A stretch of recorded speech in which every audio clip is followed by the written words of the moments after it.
Pretty sure it's worked. Welcome to another Conspiracy Barber.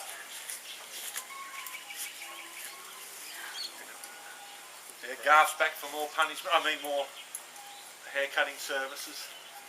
So today's conspiracy, because it's only 3 days away, the Olympics. Some you may have heard before, but everyone needs to hear it again. I've just found out some new information about how that site where the Olympics is being built has been vacant for over 100 years. That's where they buried all the Black Plague victims. So the person I got the information of believes it to be 100% true. It makes sense. But it's a good reason not to build on it. They didn't want to dig up all the bodies. You watch some guy in the long jump, he'll hit the sand pit. He'll get a thigh bone up his ass or something. You watch. Anyway, so the stadium's finished. They're all moved into the village, and it's built upon the old plague cemetery. I don't like the sounds of this. So if they're going to release the bird flu in the closing ceremony, what better symbolism to have it released on the same grounds that all the plague victims were buried on? It's the new plague they're going to let loose. Everyone takes it home after the closing ceremony. All possible. Anyway, so what's the deal with the pyramids built all around the stadium? And at the point of each pyramid there's a light. So London, pyramids, what's the go there? And also they imported from Egypt a 500-ton pink granite obelisk and whacked it in the middle of London as well. A really sacred ancient Egyptian relic. So why do they want that in the middle of London? You know, no one's answering these questions, but we can guess what the answers might be. And then you've got the two mascots for the games, the two aliens. Metallic sort of looking aliens with a big all-seeing eye right in the middle of their face and a pyramid in their forehead, like a third eye. So, well, that sounds quite natural to have a mascot like that, doesn't it? Instead of a hedgehog or, you know, Blinky Bill or whatever. I know we'll have a couple of aliens with all-seeing eyes. And then you've got the logo of the Olympics. They've written it in a square. Instead of writing 2012, it's 20-I-N. They turned the one into an I and it spells Zion. Zion is like a secret society like the Freemasons. And, you know, they're behind the Jews and the Illuminati, the Zionists. And they've been around for like thousands of years, the Zionists. So something's cooking. You don't make 2012 read Zion, put pyramids everywhere, import an obelisk from Egypt into the area, you know, build it on top of the Black Plague cemetery. Something's cooking. And I don't think it's just gold medals.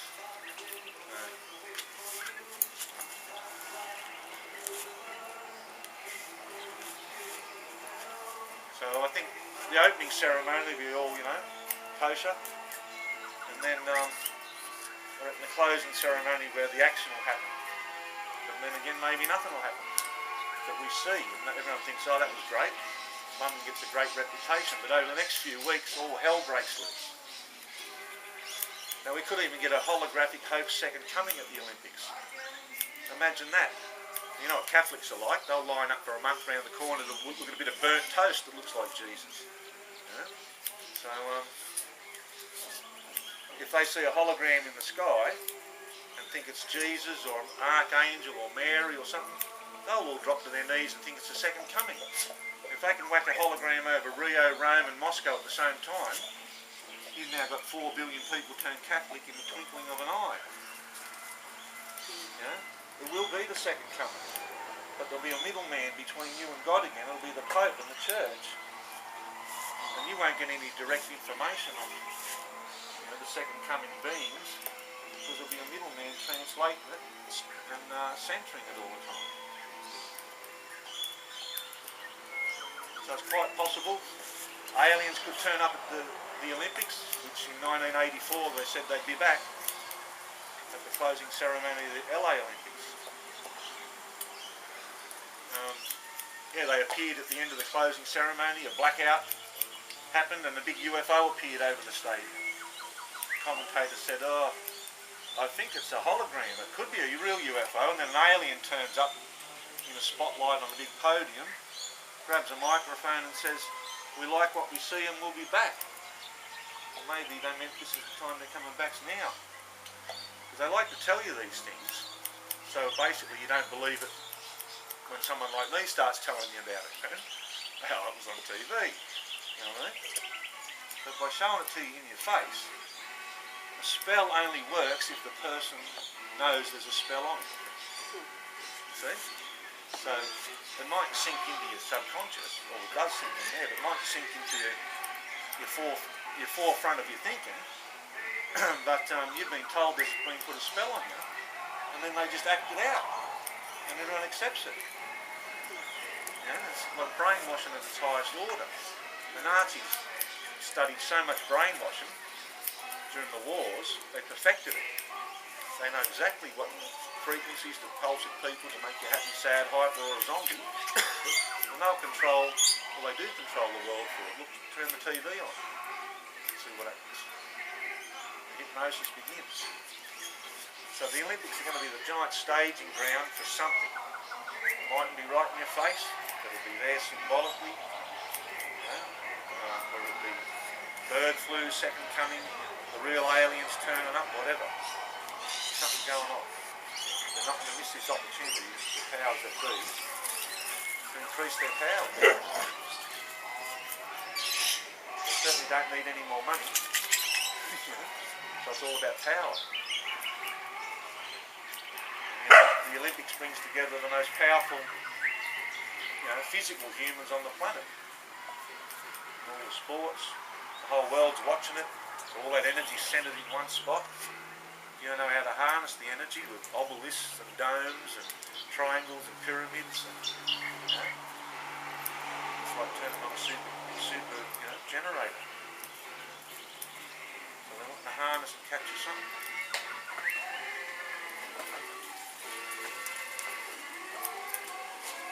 Imagine if the gods said thousands of years ago that we're coming back, and when we come back we want this happening and this happening, So this all better be in place.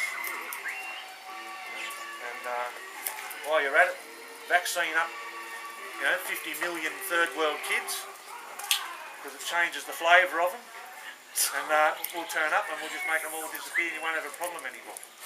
It's all possible.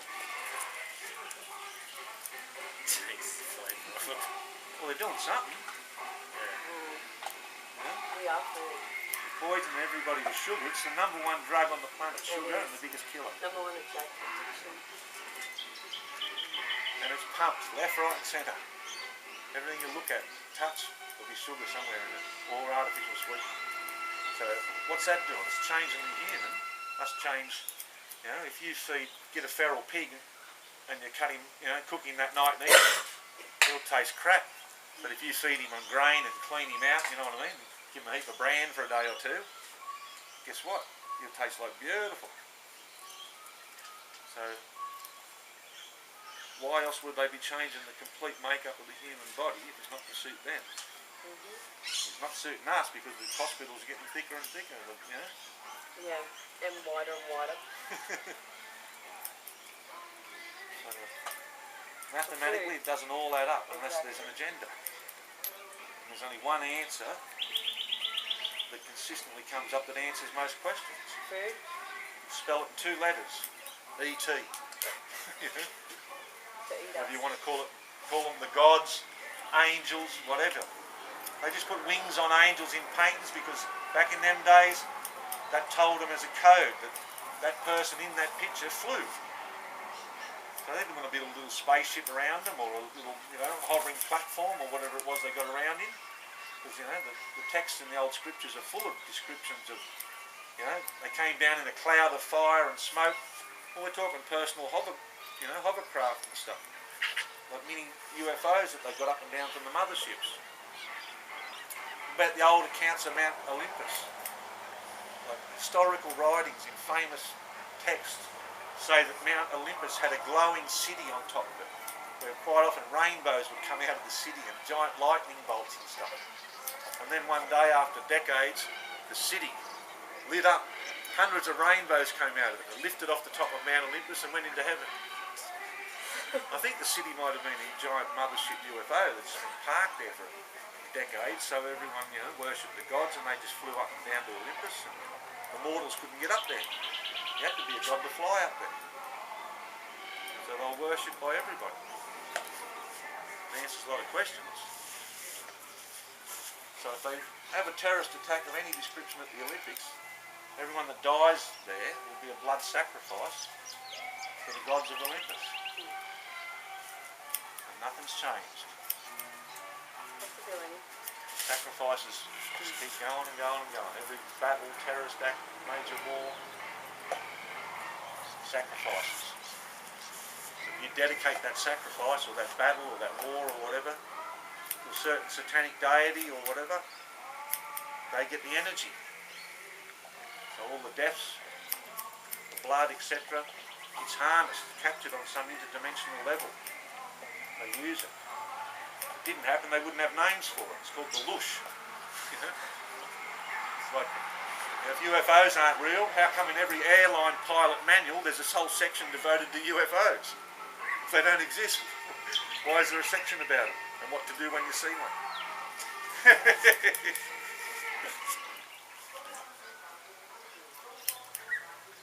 Every time archaeology digs up an old altar or a tomb or whatever, all involves sacrifice.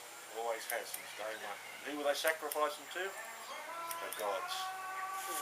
So why did the gods need blood and guts and hearts ripped out and virgins thrown off cliffs? Because they weren't real gods. They were aliens. And maybe they wanted the sacrifices because maybe they ate them. And then when they left the planet, the priests they left behind in charge for them just kept the sacrifices going. Maybe they ate them as well. Maybe they didn't. There's definitely a lot of eating going on back then. I think you look at the evidence, it's everywhere. Watch out, Jess, I can't be sidestepping you. I'm trying to cut his hair. I'll cut an earlobe.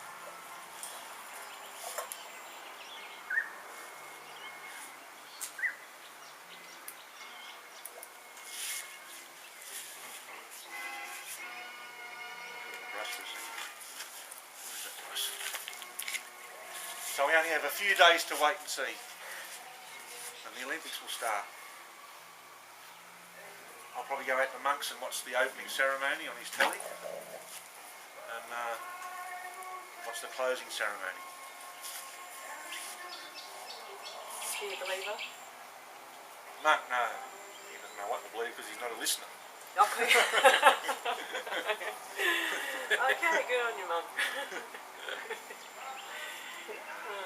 He's too busy to care. Yeah. About nothing. Too busy to think about that. Yeah.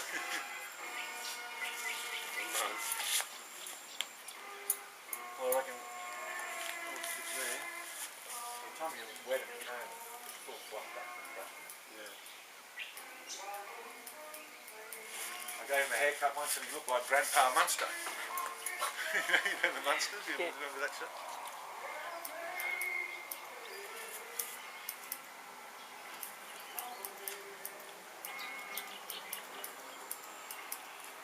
Shit's got to eat him, press play.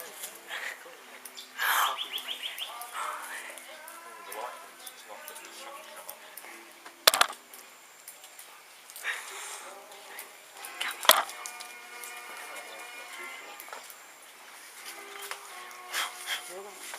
Have a look anyway. Have a little bit of a wet down. There's another conspiracy barber for you. You.